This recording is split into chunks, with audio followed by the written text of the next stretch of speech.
Retafe Real Madrid, composition attendue, absent, suspendu, incertitude et enjeu, tout savoir sur cette affiche de la 33e journée de Liga. Un duel sous tension, Retafe accueille un Real Madrid en quête de certitude dans le sprint final. Mercredi 23 avril 2025.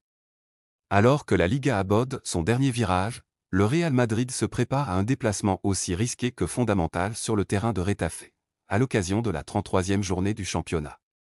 Un match disputé en semaine, mais qui n'a rien d'anodin dans la course au titre. Le coup d'envoi sera donné à 21h30 en Espagne et en France, 19h30 GMT, 15h30 en Haïti, 19h30 au Mali, au Sénégal et en Côte d'Ivoire, et à 20h30 au Congo-Brazzaville. Loin d'un simple rendez-vous de milieu de semaine, cette confrontation pourrait bien peser lourd dans le destin des Merengues, toujours en lice pour reconquérir le trône national. Le Real Madrid aborde ce rendez-vous avec la volonté claire de confirmer sa dernière victoire, arrachée dans la douleur face à l'Athletic Bilbao, à 0, lors de la 32e journée. Un succès important sur le plan comptable, même s'il n'a pas totalement levé les doutes autour du niveau de jeu affiché par les hommes de Carlo Ancelotti. Quoi qu'il en soit, la Casablanca reste au contact du FC Barcelone dans la course au titre.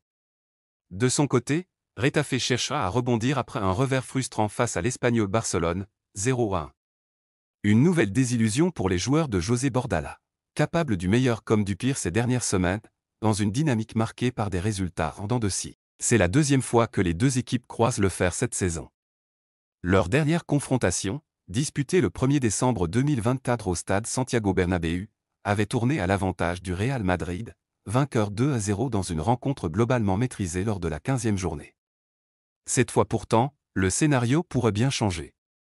Sur la pelouse toujours compliquée du Coliseo Alfonso Pérez, où les grandes écuries espagnoles ont souvent buté sur la discipline tactique et l'intensité de Retafe, le Real Madrid devra faire preuve d'une rigueur totale. Solide dans les duels, lucide dans les choix, et inspiré dans les derniers mètres, c'est à ce prix que les Madrilènes pourront espérer ramener 3 points cruciaux. À 5 journées de l'épilogue, chaque action peut peser lourd dans le destin du championnat. Un match à forte tension, Retafe-Real Madrid, une étape décisive dans la quête madrilène. Ce mercredi 23 avril, le Coliseum Alfonso Pérez sera le centre de toutes les attentions. Derrière ce face-à-face aux allures déséquilibrées sur le papier se cache un enjeu immense pour le Real Madrid. En déplacement chez une formation de Retafe installée dans le ventre mou du classement, les Merengues n'ont plus le luxe de laisser filer des points. Contexte général, Madrid dans l'obligation de gagner, Retafe en quête de stabilité. À 5 journées de la fin du championnat, la situation est claire, le Real Madrid, deuxième avec 69 points, est sous pression.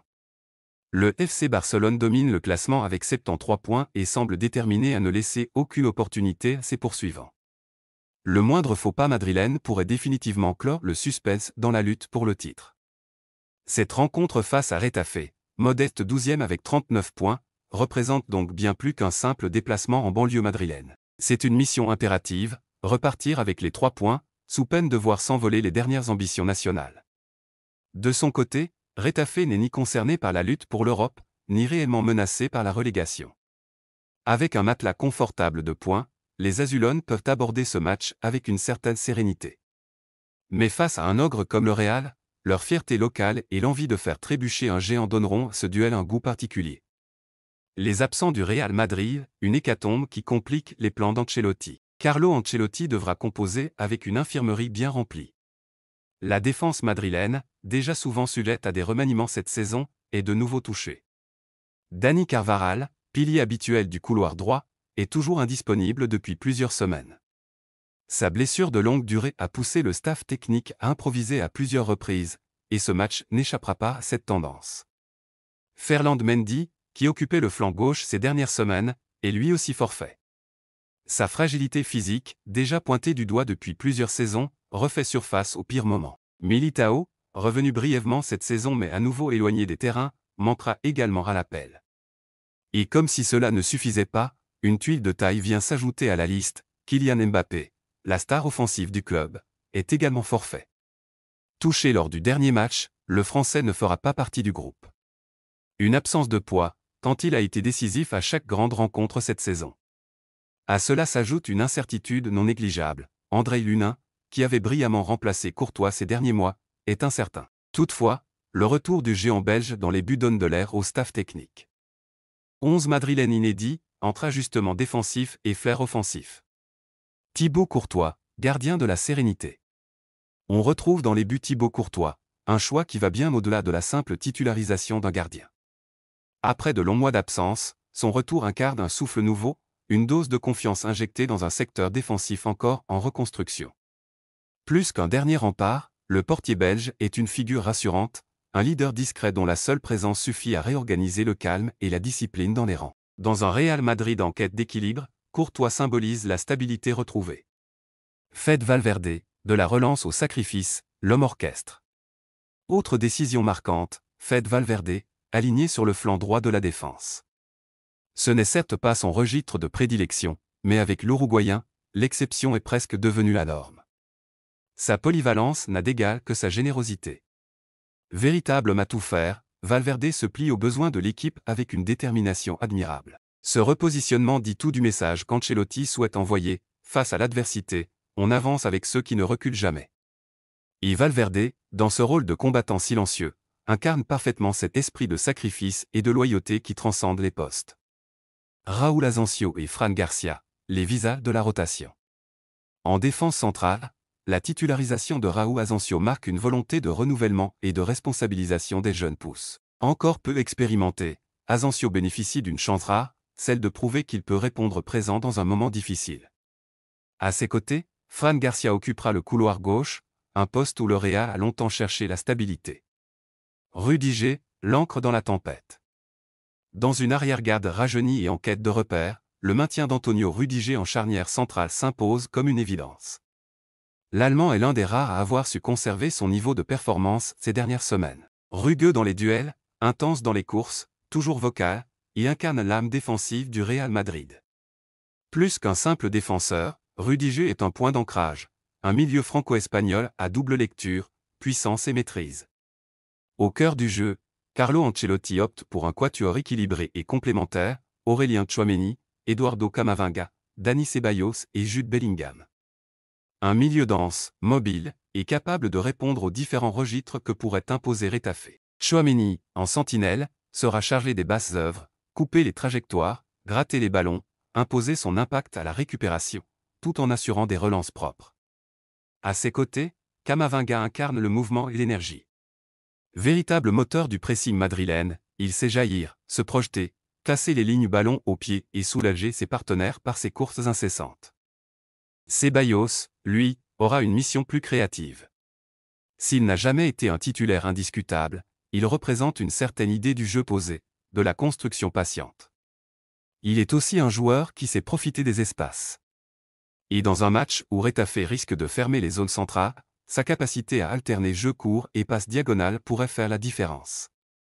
Enfin, Jude Bellingham, repositionné légèrement plus bas qu'à son habitude, devra incarner l'équilibre en repressing, percussion et projection offensive. Le jeune Anglais, étincelant depuis son arrivée, reste l'un des rares à avoir répondu présent même dans les défaites.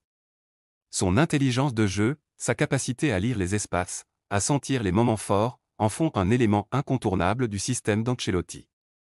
Rodrigo Vinicius, duo brésilien en reconquête. Devant, le duo Rodrigo-Vinicius tentera de relancer une attaque en panne d'inspiration. Rodrigo, souvent discret mais précieux dans ses déplacements et son intelligence de jeu, devra se montrer plus tueur, plus décisif dans les 30 derniers mètres. Il est attendu au tournant. À ses côtés, Vinicius porte sur ses épaules le fardeau de la créativité madrilène. Souvent ciblé, parfois esselé, il reste un joueur capable de débloquer un match à lui seul. Mais pour cela, il doit retrouver de la spontanéité et de la précision.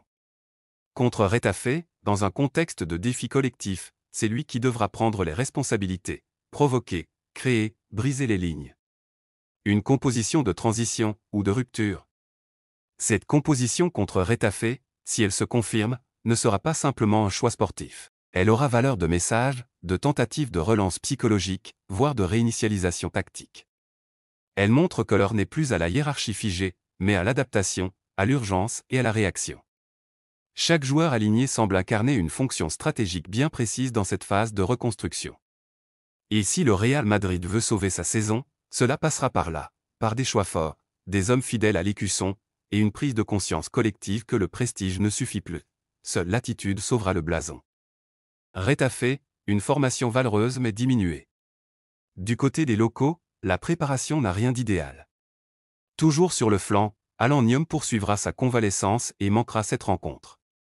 Un coup dur pour Retafe, privé d'un joueur clé sur le flanc droit, dont l'impact physique et l'expérience faisaient souvent la différence dans les duels. Autre absence de taille, Ushagbo, suspendu après son expulsion lors de la précédente journée. Un forfait important au cœur du jeu. En revanche, José Bordalás pourra compter sur le retour de Diego Rico, qui a purgé sa suspension et devrait logiquement retrouver son poste de latéral gauche. Un renfort bienvenu tant pour la solidité défensive que pour la qualité de ses centres.